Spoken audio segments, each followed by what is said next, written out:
Jimmy, hello. Hi. So yeah, it's unusual that I'm on the wrong side of the camera, which is never a place I want to be. But since we're rarely all together as the C.L.E.A.R team, it's a perfect opportunity to point the camera at one of the founders of C.L.E.A.R to tell us, how did you end up here? Well, I mean, personally speaking, I came to food, ironically, with a desire to start using my hands in a more practical way, having been in a corporate job for the beginning 6-7 years of my career, and here I am still in a desk job, put it that way.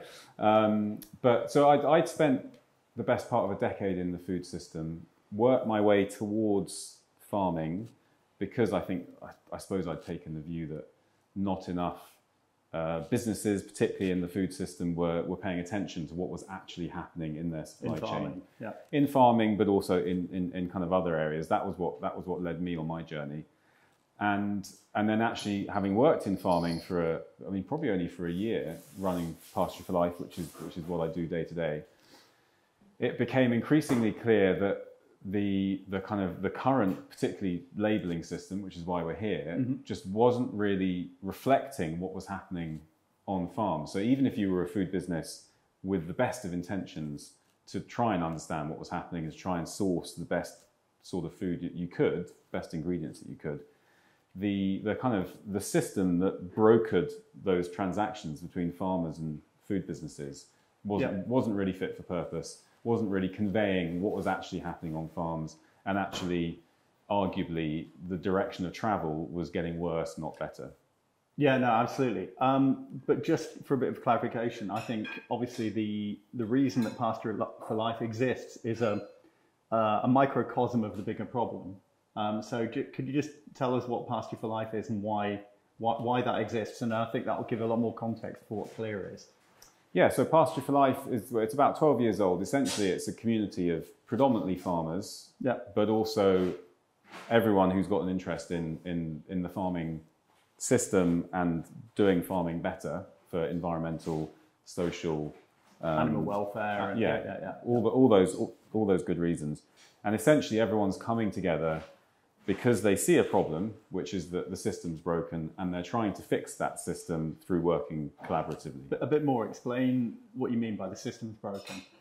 So well, let's dig into that a bit yeah, more. So essentially over the past 70 years, arguably since the end of World War II, the food and farming system, you could say it starts at the farm, but also works its way through the processing.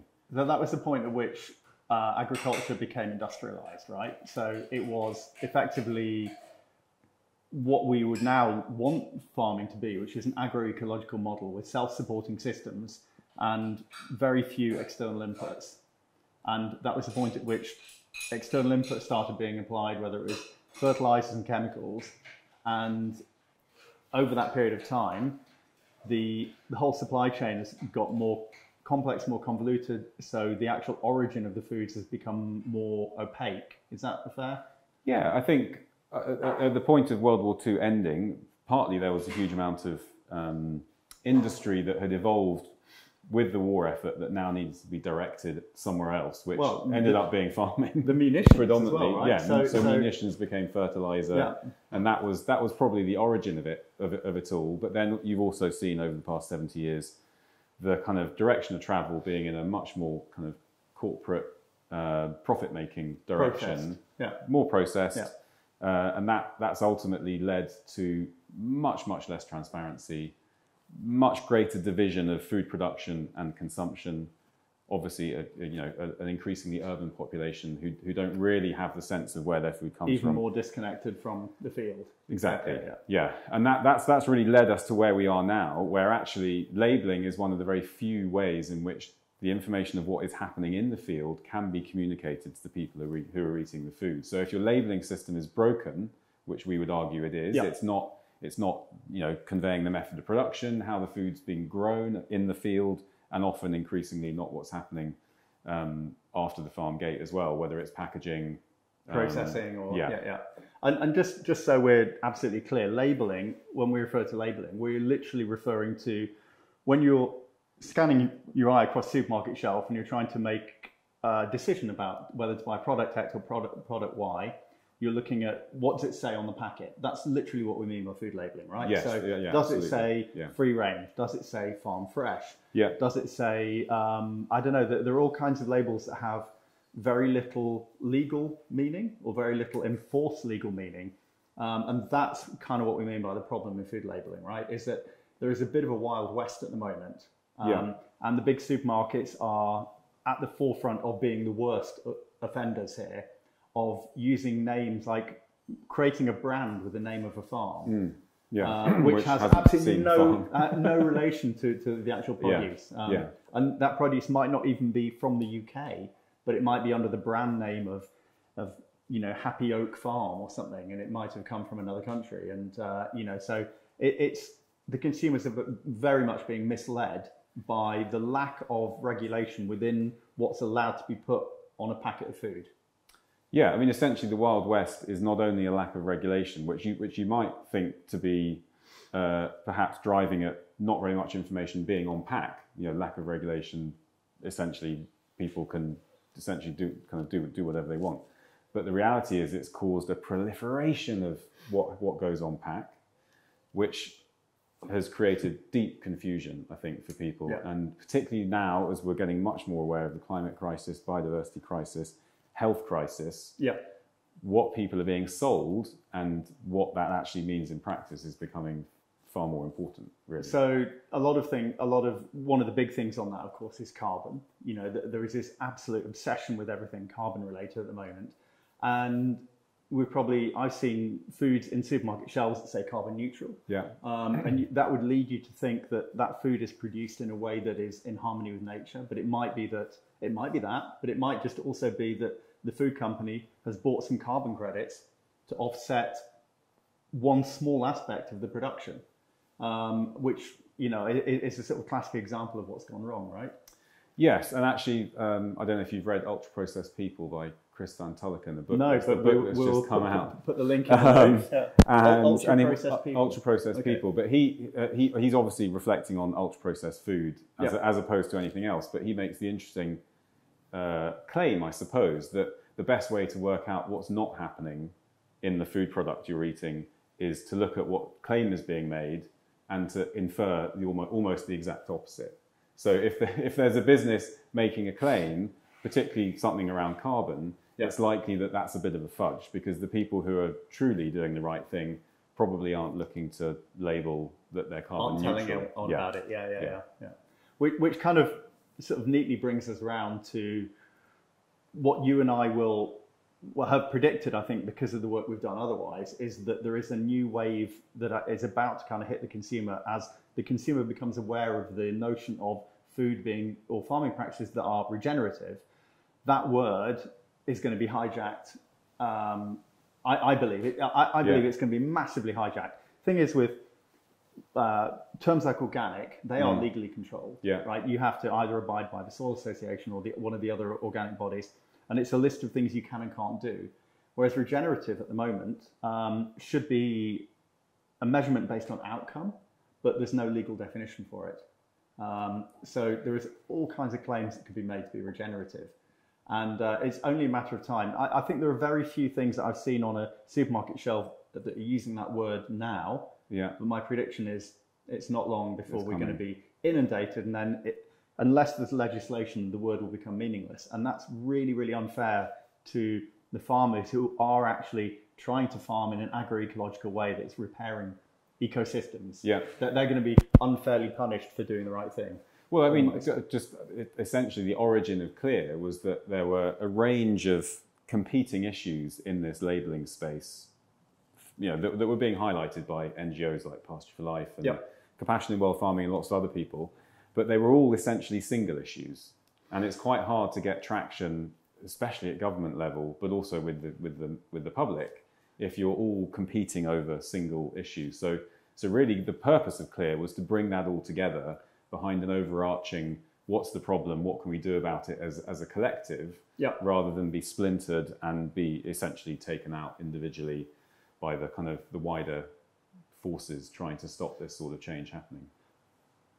Got it. But the important thing to remember also is that C.L.E.A.R is not trying to be another food label.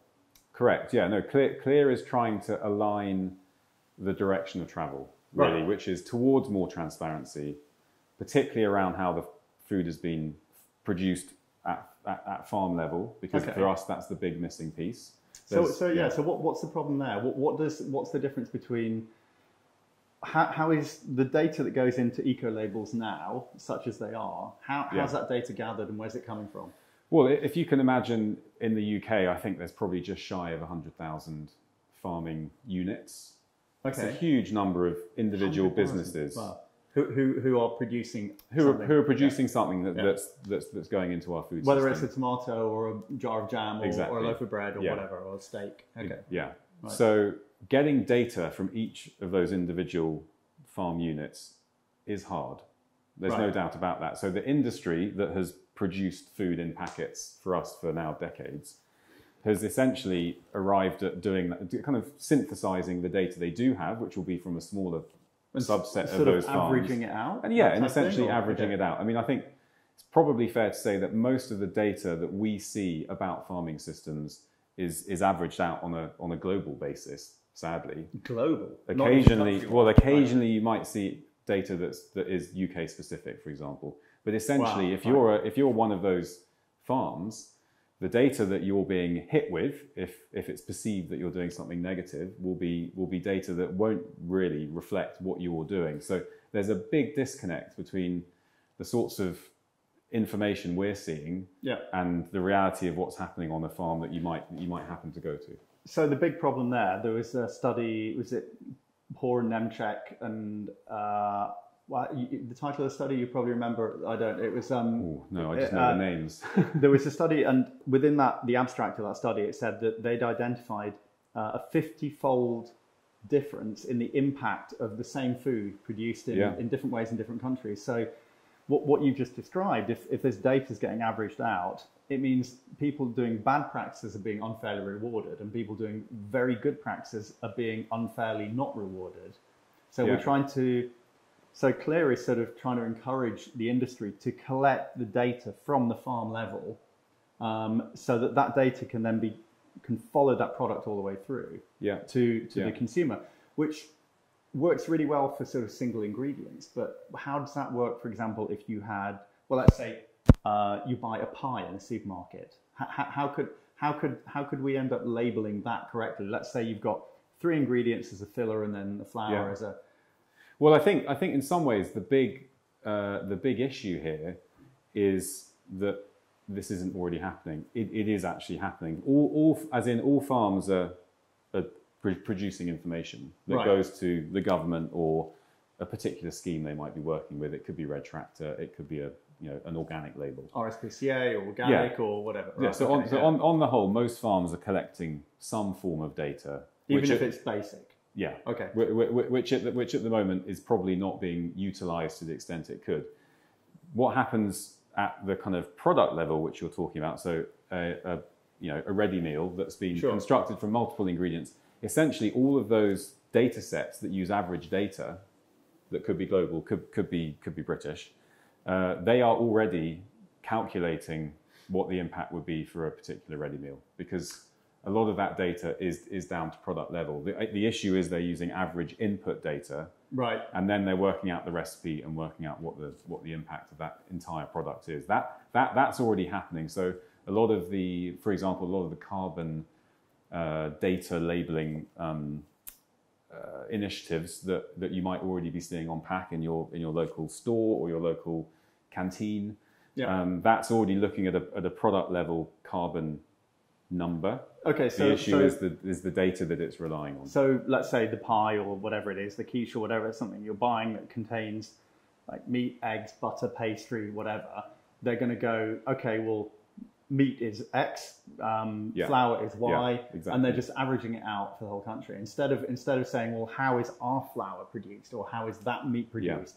So you could end up, if the data is being gathered correctly, you could end up with really a much better product differentiation. So if a food manufacturer is savvy and sees, wants to differentiate themselves, if they were helping the farmers collect the data at the farm level, then they could really elevate their product Yeah, correctly. I think the opportunity starts at the farm level, because how on earth can you expect a farmer to improve what they're doing if they're not being measured on the actual data from their farm? That's issue or kind of solution number one. But then you're absolutely right. As soon as you get to the retailer level or the food manufacturer level, how can we expect them to kind of point out to the public that they're doing something slightly different, perhaps better than everyone else, if the data is not able to reflect that? So it's certainly true that some of those bigger businesses are making efforts to understand a bit about what's happening in their supply chain, but we're not yet at the tipping point where everything is being looked at, and we have a kind of data architecture to take what's happening on farms and feeding it through this system.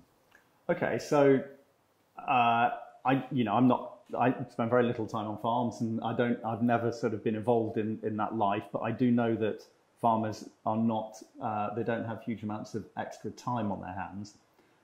So the thought of gathering data for a farmer, well, first of all, I'm going to ask two questions. So what kind of data are we talking about, and how should they be remunerated? How should the farmers be remunerated for collecting that data?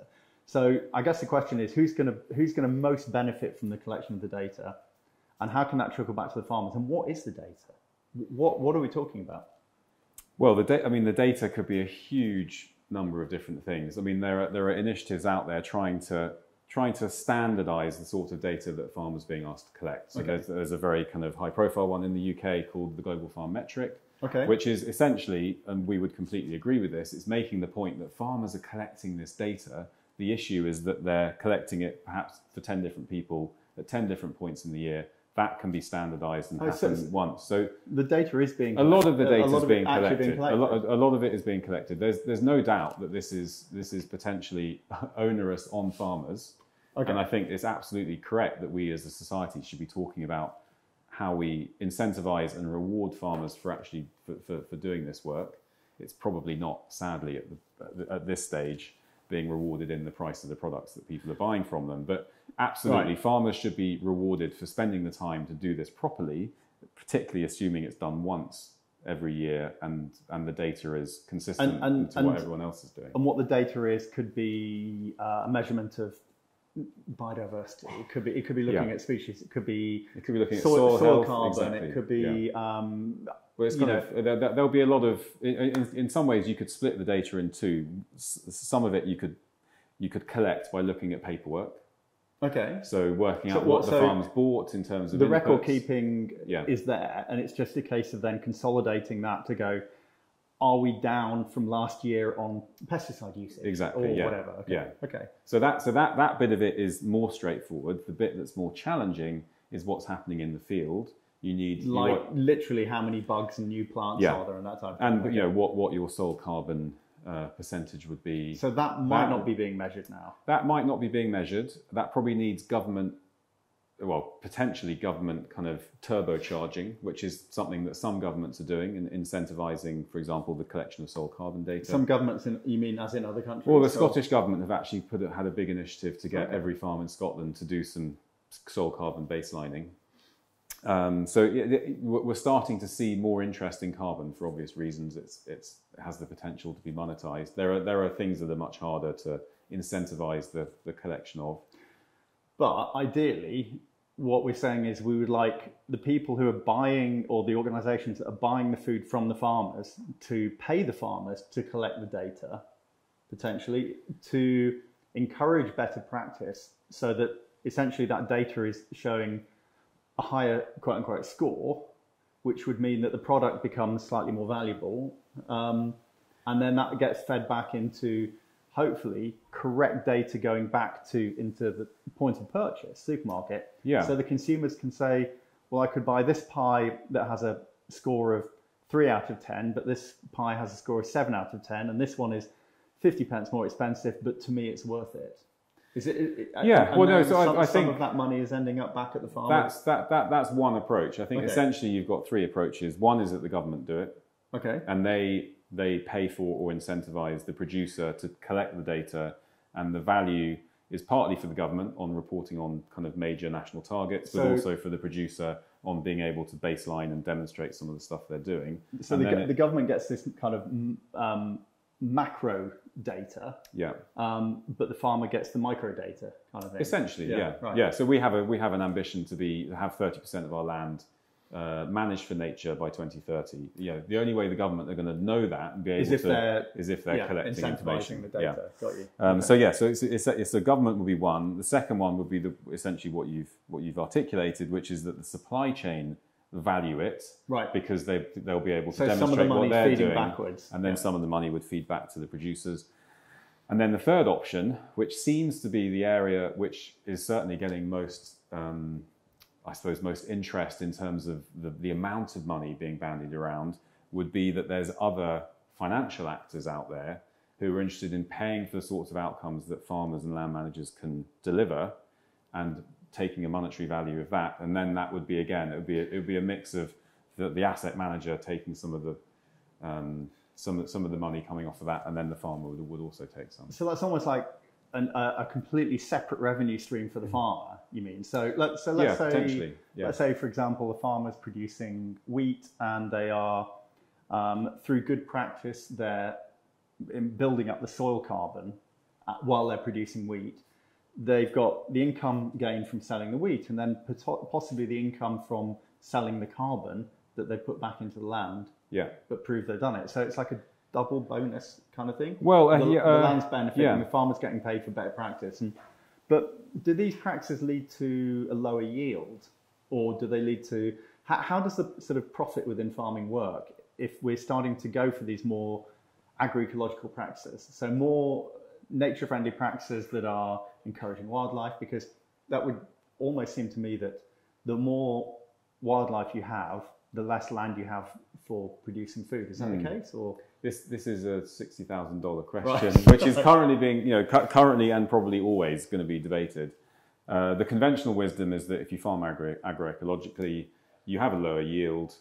And there needs to be some trade-off, which is partly where higher value, perhaps. Either higher value, or that there's an environmental subsidy to offset what you might be losing in yield. Right. I think. Well, that's what I was hoping to get to, was the whole idea of an environmental subsidy, because that used to be part of the structure within the EU, which we're now not in. So what's going to become in place that's put in by the British government in replacing how we used to deal with the EU? Well, so the British government are trying to move from what's called an area-based payment, where a farmer gets paid for the amount of land they have. And that was just straight up, you've got this many acres, we're going to give you so much per acre, with no other consideration. Yes, that was brought in, I think it was in the 70s. It was called the Common Agricultural Policy. Essentially, it was designed to keep money flowing into agricultural or rural communities. But it would just keep money flowing to the biggest landowners in the biggest amounts. Regardless of practice. That's true. Right. Yeah. Whereas now we're moving to a system where the money only essentially comes when you're demonstrably doing good for nature. Okay. Which is, is that a post-EU thing? This is a post-EU thing for us here in the UK. Okay. But the EU inevitably are also looking at this as well, and so there's a parallel process. It's like a modernisation of the whole system. Okay. Well, and reflecting on the fact that the last 70 years have not been kind on nature, and increasingly, it's clear, human health. So that's the direction to travel. And I suppose whether, coming back to what we were talking about a second ago, whether you're talking about government intervention, supply chain intervention, or capital markets intervention, at the heart of that is a need to understand what is actually happening on farm.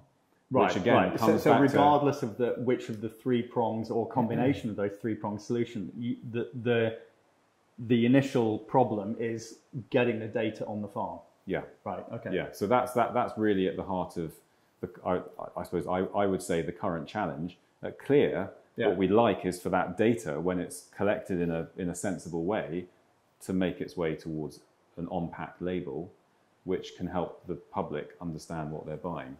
So there's obviously there's a few steps in that process, and it's definitely not a quick fix. I've got a tricky one. Yeah.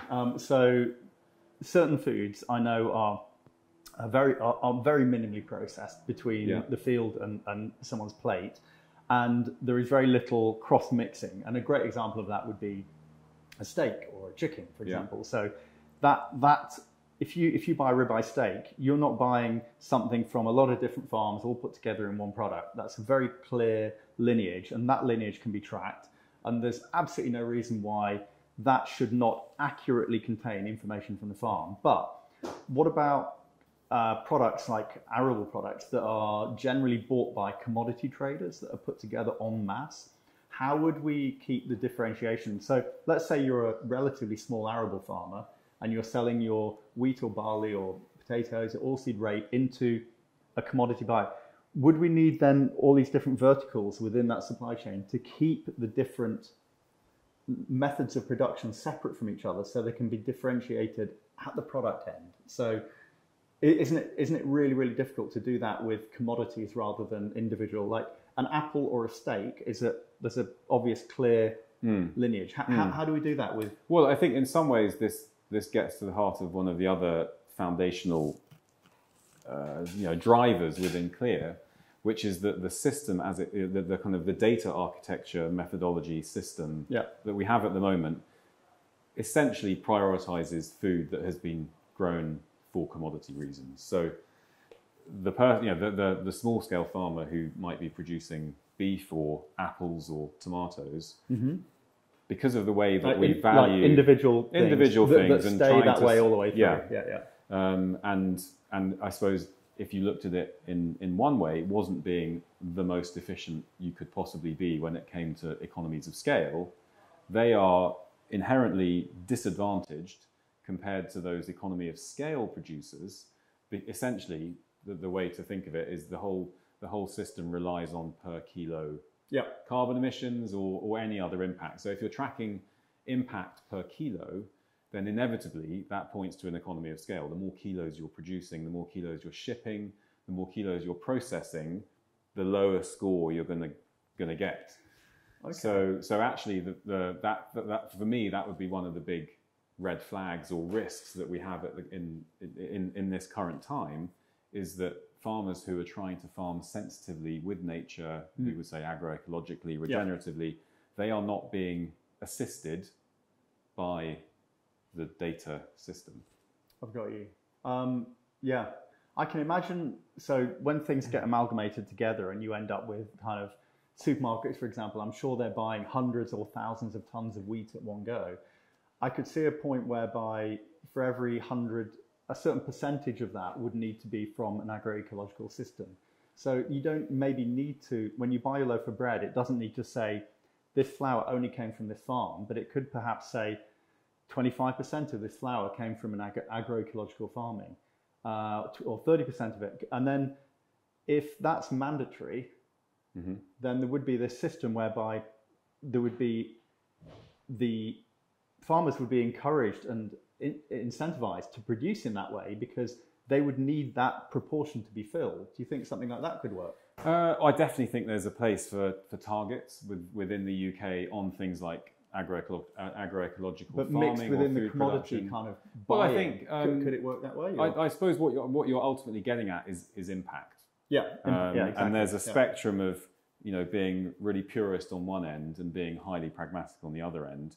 And I think in reality, to get the highest impact we can, both at farm level and across the food system, including human health, we probably want to be either doing a blended set of actions, which if you merge them all together would be somewhere in the middle of that spectrum. So you would inevitably have more impact at farm level if 25% of the ingredients in every product were agroecological. That would be a major step forward in terms of how land is managed. You could argue, if you were being purist, that you would still have some issues, some kind of structural issues in the food system that weren't being tackled. And actually, to be honest, you can find different organizations working at different bits of that spectrum, and actually what's needed is all of those things happening at the same time. Right. So it's not in other words, it's not a singular solution, not a singular problem. Okay. Yeah, exactly. Yeah. But presumably one of the things that would make this whole thing a lot easier would be to have a shorter supply chain wherever possible. So a couple of people I've interviewed for the podcast that we've been doing for C.L.E.A.R. And I usually finish on a positive note and say, what's your advice? Because I've interviewed people from all different organizations. we've often ended up saying, what's your advice to people if they're in a supermarket? And a number of people have said, wherever possible, don't go to a supermarket. You know, go to a supermarket to buy your washing powder and your dishwasher liquid. Yeah. And wherever you can, buy as direct as you can, as short a chain as you can, because there is less opportunity for things to be mislabeled. Buy from a farmer's market if you can. Buy from a farm shop, even if it's a farm shop that does an online delivery. For two reasons. First of all, the fewer nodes there are in the supply chain, the less people there are taking a percentage cut. So the farmer is getting proportionally more money. Yeah. There is that direct connection. So the quality is going to be probably higher because the farmer is having a direct connection with the consumer. But do you think, is that practical for most people? Do you think it's sensible advice, or do you think it's a bit of a privileged position? Suggest that we all buy our meat, fruit and veg from farmers markets? I know, that's a big one. What I would perhaps start with is I completely agree that buying locally, if you can, is the way to go. And I would say the reason that it is the way to go is it's not so much about the data or the mechanics of the whole thing. It's about relationships. And I think the more we can develop those relationships that go alongside food, whether it's us sitting down and having a meal together, or it's me having a conversation with someone at the farmer's market about the food I'm buying, where it's come from, and developing that relationship, I think that is probably going to be the biggest driver in food system change over and above anything else. Right. I think the tricky bits of the whole buy local agenda, as you've articulated some of them, it's probably more expensive. Yep. It's not going to be able to, not everyone's going to be able to access it. And then actually also, if you're doing that for specific reasons of data or economics, there's plenty of ways you can twist that on its head and say that it's just as easy to ship something from South America because it looks better on the carbon basis, or so I would definitely say the transport's not so much of an issue when things are at a huge scale. Well, it's just you can cut data any which way you want. So so that's why I think the whole relationship approach is more. In some ways, it's more relevant, and also it's more emotional. It's more. I think more people could resonate with that. That actually knowing whether it's a farmer's market or a local butcher's shop or a local kind of supermarket that isn't part of the like a kind of I know in northwest London you have these amazing Middle Eastern supermarkets. Yeah, and you can see. I don't know where the stuff comes from, but just having that connection with the person who's selling it to you just means so much more. And I think in having that connection, you start thinking a bit more than you would do if you're in a kind of supermarket sweep situation. You've got three kids with you and you're just chucking stuff in. People I've spoken to have said that when they shop that way, they maybe buy a little less and they certainly waste less within their own home. Yeah, there's a little more reverence for the things they're buying. And we're talking about bread, and bread is the most wasted product in the country. And I've noticed since I started baking my own bread that I really will not, I will use every last bit and then use breadcrumbs at the end if I can. But it used to be if you buy it from the supermarket and it's low value, half it goes mouldy and you just bin it without even thinking about it. It's a massive waste. But I guess we should sort of wrap up with C.L.E.A.R has an agenda. What would be the ultimate aim of any campaign or movement is to get themselves to a position where they don't need to exist? What would that look like for C.L.E.A.R? Well, I think for C.L.E.A.R that would be an established system in the UK for data that is being kind of produced or generated on farms, making its way through into the labelling system that is likely to be mandated by the government, whether we like it or not. Right. So this is the critical importance of this issue now. Is the government and various bodies that they've set up are going through the motions of creating a mandatory labelling system, right? Particularly for things like the environment and biodiversity. And in my view, and C.L.E.A.R's view, unless we get that right, and that encourages the sort of nature-friendly farming that we're all looking for. And I say nature-friendly in the broadest sense of the word, so not looking to be too kind of specific techniques or anything. Essentially a farming system that enhances nature and restores biodiversity and deals with the climate issue. Unless that labelling system demonstrably achieves those goals, we're going to end up in a situation where actually the labelling system, which is being forced onto packs in all outlets around the country, is potentially going to be pushing us in the opposite direction. So it's pretty critical. And I think what's more important, or what's kind of more equally important, is all the different actors that are now circling the food and farming system for whatever reason, whether it's natural capital. And natural capital is? Natural capital being the kind of influx of money to pay for environmental outcomes on. Okay, so it's monetizing good practice, essentially, because you're safeguarding the future. Yeah. Okay. And I don't think enough of those newer actors in the food and farming system are yet aware of the importance of labelling and driving the outcomes they're increasingly going to be paying for. And you have to get those things aligned. And if they're not aligned, it's going to be very, very difficult to get those outcomes. Interesting. And just as a very final wrap up, what can people do? Anyone who's like really concerned about, just understands this, that you're interested in the environment, you interested in food, you want to eat well. What can people do now to support the campaign, to support C.L.E.A.R? Yeah, whether it's in actually directly doing things or just being more aware of how they're shopping. Well, I'd probably say being aware of how you're shopping is the most important thing. Because if we can get everyone to do that, then we're going to be some way towards dealing with the situation. What do you look for if the labelling system is wrong? How do we, what are the labels that actually mean something now, and which are the ones that don't? Let's do a good, bad, like positive, and then a name and shame. Well, so I think organic has to be good. Yeah. I think there's a lot of interest in these other terminologies out there, but organic has been around for a long time now. And it's a legal standard. And it means something. Okay. Exactly. Yeah. It means something.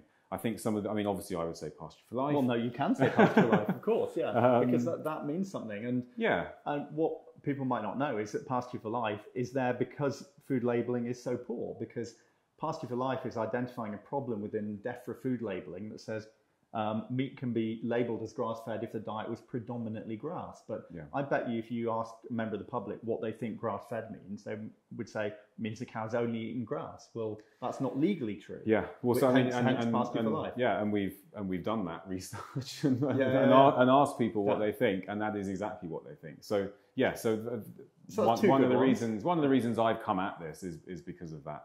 Because obviously Pasture for Life is a singular issue, and C.L.E.A.R is the broader issue within that sits within. Yeah. So so beyond organic and Pasture for Life, biodynamic. Absolutely biodynamic. Yeah. Beyond that, I think you get into, and this is not exhaustive, I should say. This is off the hoof. I would say beyond that, you'd struggle to get any hard and fast rules. I think there are some labels that. I probably should get into let's do a bit of throwing mud, but I have been in a free-range chicken shed. I had 16,000 chickens. Hang on, a free-range chicken shed? Yeah. Those words should not go together. But I'm glad you said that, because I think free-range is my big one. I absolutely hate the lack of clarity around free-range. I think that's disgusting. And well, in some ways, it's the perfect encapsulation of this problem. Yeah. Because you do have incredibly high welfare, high outcome farmers. Like Pasture Bird, or doing regenerative chicken tractors like Joel Stallaty model. And who would use free range to mean something. Well, technically that's not free range.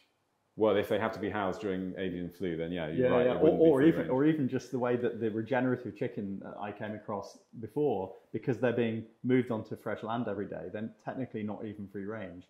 But then you've got a barn with 16,000 chickens in and an open door at the back with access to a few square meters that the birds will never use. And that is free range. The one I went into, I had to put a hazmat suit on. The whole thing was controlled by computers, and it was hard to, the ammonia that comes off those chickens and their feces is eye stinging. So free range would be a big one for me as well, and probably one of the reasons that I do what I do now. I think the tricky thing is once you go beyond those kind of really high standard schemes. Which is the organic, biodynamic, Demeter, Pasture for Life, Pasture for Life. Which you could argue are so high standard that we are struggling to be relevant at scale. Once you get beyond that, you're in the world of taking a chance. Right. One day you get lucky and you happen to buy a product that says something, and it happens to come from a high quality, or the Lion Mark, or the RSPCA assured, and the what's Red Tractor. Yeah. Well, and also the other thing they're all pretty basic. Well, the other thing that the public just wouldn't know is that some schemes are much better on certain products than they are on others. That's super interesting. There's no standardization across different products, right? Not always, no. Right. So no, it's a minefield, which is in some ways why this whole regenerative paradigm is exciting, because it's looking to kind of cut through all that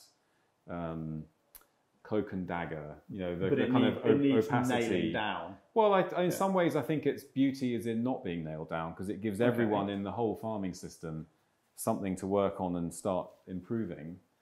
I think, as you can see with the schemes we've already got and some of the issues with some of them, once you start nailing it down, you create a kind of in and out situation. And I think where regenerative is being novel, we need some levels. It's about progress. Well, I think in some ways you want a food product or a farming system to be regenerative and also hitting high standards. And so one's about progress, one's about standards, and that combination really, I would say, is what you're looking for as a food buyer of any sort. Amazing. That's pretty comprehensive. Thank you, Jimmy. Pleasure. Good to see you.